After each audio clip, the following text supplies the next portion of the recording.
maal barbaaddeeti? Waalaikum assalaam warahmatullahi wabarakatuh. Amarkasa keessa hin jira boonatti hin dilleen hojii dhabaan kun maal sagalee naa qabanni. Akkasiin jedhime tokko al tokko markasa keessaa bahii salaamata koo naa deebisii adaraa faateetiyya. Gowwaan durdu'ee dhume amma markas liguute kunoo alhamdulillah qalbiin koo qaroomee quraanaaf hadiisaan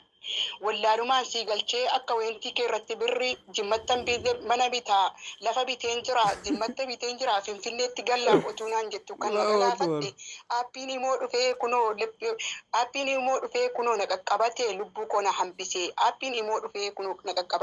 koo na hambise maannarraa goota yaa moofaanana yaa doofaanana kuttu atuu baradhu kanarraa baraarami hatoraa akkana jettee akiraa kee nabini hatoraa utuu akkana durba wajaajisitee birri irraa nyaattu habibtii koo waan sii du'e yaa hayaatii koo jettee goofaree kee filattee mataa kee bareeffatte qalbii koo na keessaa fuute waan inni gadadhin harkaa fixxe harka duwwaa na hambiste aappiin immoo dhufee lubbuu koo na hambise atuu lubbuu kee baraarii karaa aappii mootti fiigi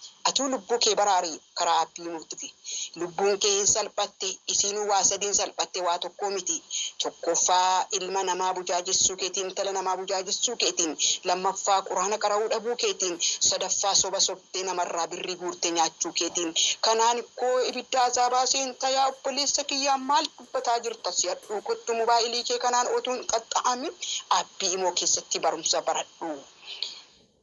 Maal jetti siin kun ibbaa kana kakeetii kana muxawwaa dhaga kaatiga sheekoleen uyyuu gizee dubbatanu akkas dubbanne maal dubbataa jirtaati ibbo abbii moo keessatti taa'aa jiru dubbiradha tunatti bahu gowwaa nabsiyyaa keetti sitti qabatte ana nabsiyyaa kootti nan qabattu sheeka gaariin na qabatee jira maqaan isaa ustaaz Awwal Mahammad barsiisaa markasul asaabul kenna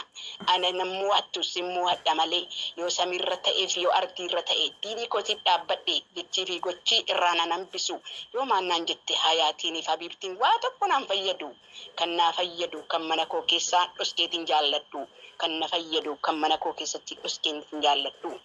Egaa kan dhaggeeffatanii galatoomaan isin jira. Wassalaamu alaikum warahmatullahi wabarakatuh.